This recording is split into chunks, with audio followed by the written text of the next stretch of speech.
Harris Ace is your place for Yeti coolers, Traeger grills, Costa de Mar sunglasses, Calcutta Renegade coolers, plus Harris Ace is your hometown dealer for yellow wood treated lumber. Harris Ace will not be undersold on price, so you know you're getting the best price at Harris Ace. Your favorite place for hardware and lumber supplies is Harris Ace Hardware, West Cherry Street in Jesup. Time now for the latest in local sports and sports high school basketball teams up in Statesboro Tuesday night, and both the boys and girls win at the Borough. The girls a big come from behind win in overtime, down by as many as 16 points in the second half, with Taryn Ward on the bench with the entire third quarter with 4 fouls in the game. But the Lady Jackets rally send the game to overtime, where they win it by a score of 52-48. After the game, Coach Kayla Hobbs talks about the big comeback win. Coach Kayla Hobbs, big come from behind win in overtime, 52-48, exciting. Yeah, big game for us. We started off good. We lost a little bit toward the end of the second and third quarter, and we came back strong in the fourth quarter and overtime. And just proud of how the girls held on. Even we got down 16 points at one time, and just proud of them for keeping in the game and sealing the deal in the end. Heck of a, like I said, comeback down 16, battled back. Taryn Ward on the bench most of the time, in foul trouble with 4 fouls, so you had to sit her out most of the third quarter. But other girls rallied. Logan Nichols hit you a couple of threes.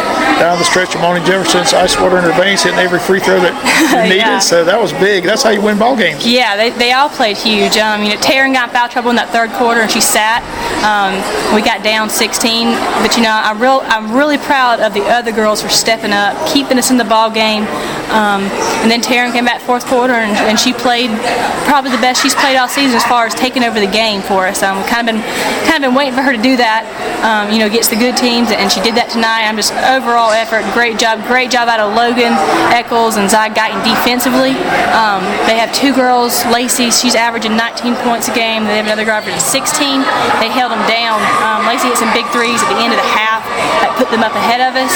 But other than that, they guards really shut them down on defense. They held us in the game tonight. Just proud of overall effort. A win like this can pay dividends down the road, overcome everything, overcome being on the road down by 16 in foul trouble. Oh yeah, they're excited now. That's a big win. They believe they can do it now. So we needed it. I'm proud of them. Going back to work tomorrow, because right now, we're same with Statesboro with 2 losses in the region. I'm sorry, we have 2 losses and they have 1 loss now in the region.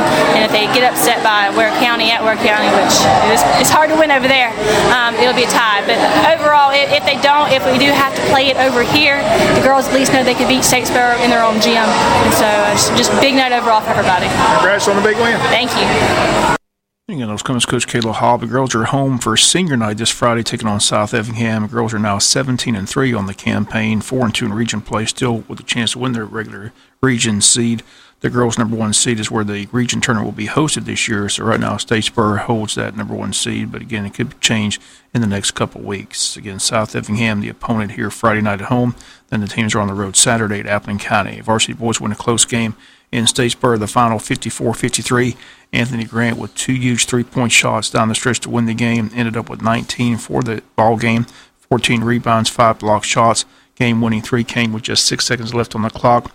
Boys are now 16-2 overall, 5-1 in region play, behind New Hampstead, who still is unbeaten in region play. Again, the boys will be home for senior night as well, Friday against South Effingham here at the Benny Ratliff Arena.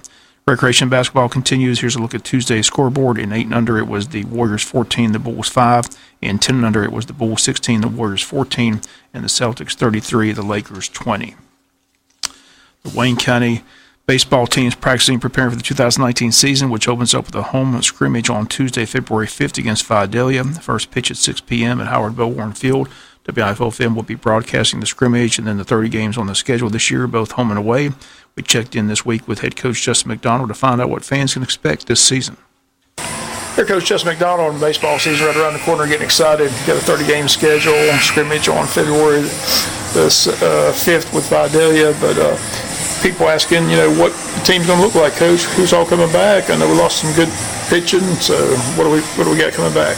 We have a great senior class. As many remember, this senior class in 2017 was the sophomores that stepped up and kind of helped us make a run to the championship series. And those guys are now seniors, and it seems like that wasn't too long ago, but they're now in their last run of their career here at Wayne County. A lot of them have a bright future to continue to play this game. But with them leading us, and then we got a very small junior class, and then our sophomore class is kind of resemblance of what they were in 17. They are in 19 now, so I think we're going to get a lot of help from their sophomores. And we got a long way to go, but as you stated, we started the process, and we got some time to continue to get better.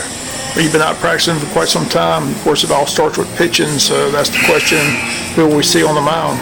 There'll be a variety of guys, and you got senior Bryce Miller, and as he was a starter last year, he's an early signee to Augusta, so I think you're going to see great things from him. And you got Tyler Dennison, and I hate naming them because I'm going to forget them all, but there's plenty of guys that are going to step up, and you'll see some guys that haven't thrown a lot that has potential to throw on throughout their career, but they just hadn't had to because we had a lot of arm. But some guys or some position players that haven't thrown in the previous years are going to have to step up, and I'll use Cooper Martin as one, our shortstop. He hadn't thrown all his whole career, but he's got to step up and give some innings. And like I said, it's exciting with this group because I think they understand what it takes to get to that ultimate goal that everybody's wanting to get to, and I'm excited that the process has begun. The process never stopped really from the end of last season, going through the summer, through the fall workouts and off-season stuff until tryouts, and now we're beginning to get in full swing with practice, and it's going well. Well, when he went down with the football injury, didn't think we'd see him any time, but seeing Gant, he said he's ahead of schedule, but I know you don't want to rush him, but yeah. I think we'll see him before the season ends. Is that correct? Yeah, I hope so. But again, we don't want anything we do here to jeopardize anything that they have after their career here at Wayne County. And that decision is going to be ultimately up to him and his family and how they feel about it. And our mentality is that if he comes back, it's going to be awesome. If not, we just going to have to find somebody to fill that void. And as you know, that void that he has is very, very hard to fill with one person. So just his leadership being there, whether he's injured or not, his leadership being in the locker room on the field is something that you take for granted sometimes, and it's great to have that around. But like I said, we're looking forward to him coming back and possibly coming back earlier than expected. So we'll just wait and see how that goes. Okay, Coach, we'll be talking to you between now and the first game, but we're looking forward to the season. Should be fun. Thanks, Bob. Those comments, Coach Justin McDonald. Braves open up training camp soon. Yesterday, the Braves reached a deal with Nick Markakis, a free agent, to keep him in Atlanta for another year at $6 million. 35-year-old served as the Braves cleanup hitter last year, earned his first All-Star appearance, hit .297, had 14 home runs, 43 doubles, and 93 runs batted in. Again, a fan favorite, Nick Markakis back in the Braves clubhouse this year. History made in the Major League Baseball Hall of Fame voting, as closer Mariano Rivera becomes the first ever player to be selected on a unanimous vote. 100% of the votes were cast in his favor. Ken Griffey Jr. received 99.3% back in 2016. Others selected Tuesday: designated hitter Edgar Martinez, starting pitchers Roy Halladay and Mike Mussina. Player must receive 75% of the vote for induction. Kurt Schilling received 60%. Roger Clemens, Barry Bonds both hit 59%. Former Brave Fred McGriff received only 39% of the vote. NFL will announce their new members of the Hall of Fame Saturday before the Super Bowl, with Jaguars offensive tackle Tony Vaselli among those being considered for induction. Super Bowl is set for Atlanta on Sunday, February 3rd, but Saints fans are having none of it, purchasing billboards in the city, focusing on the blown call that cost them the trip to Atlanta. Saints fans are boycotting this year's Super Bowl and are hosting anti-Super Bowl parties in New Orleans. Some fans are filing lawsuits against the NFL. Local New Orleans attorneys trying to compel Commissioner Roger Fidel to use his power under the NFL rulebook to replay the final 1 minute 49 seconds of the NFC Championship game. Commissioner has the power to do that, but since Sunday's game, the NFL has not released any statement about the blown call officially. Head of officials did call Sean Payton and apologize, telling him that it was a blown call. Commissioner always addresses the media during the Super Bowl week, has his annual address, talks about the good, the bad, and the ugly of the NFL. One topic will certainly be how a coach will have the ability to challenge a call that occurred on Sunday. But again, up to this point, the commissioner's office has been silent on the blown call. Again, the Rams are in this year's Super Bowl. They meet the Patriots Sunday, February 3rd in the Mercedes Dome in Atlanta. Super Bowl Saturday, the Wayne County Touchdown Club has their big $10,000 drawing raffle. The Embers will be featured this year at the event. It starts at 7 p.m. under the chandelier next to Arthur Williams Middle School. The raffle tickets are $100 each. You can, with the ticket, it gets you admission for you and a guest to the dance. Tickets just for the band is $50. Again, every 20th raffle ticket will get a door prize this year, or a chance to win $10,000 when you buy the $100 raffle ticket. And all proceeds go to the Wayne County football program. Tickets for the event are available at Prime South Bank. See Katie at the bank for the $100 tickets. But again, the big drawing set for Saturday, February 2nd at Under the Chandelier this year. Again, next to Arthur Williams Middle School. That's going to do it for latest in local sports. Sports is brought to you each and every day at this time by your friends at Harris Ace Hardware.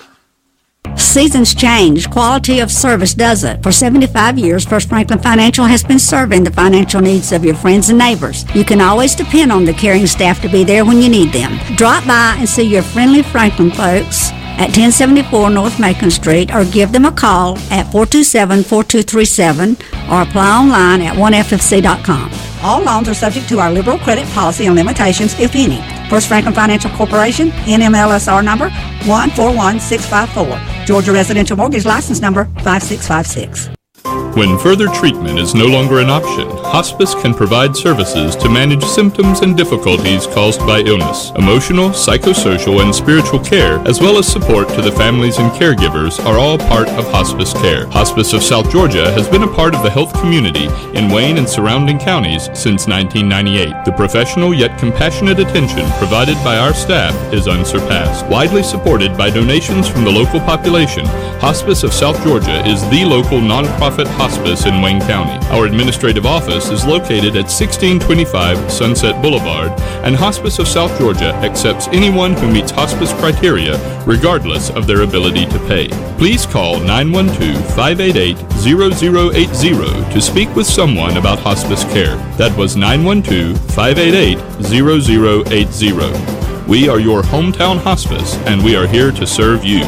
Hospice of South Georgia, working to add life to your days. Smart Physical Therapy in Jesup has moved. They're now located at 360 Peachtree Street next door to Wayne Family Practice. Smart Physical Therapy specializes in manual therapy to reduce pain in your joints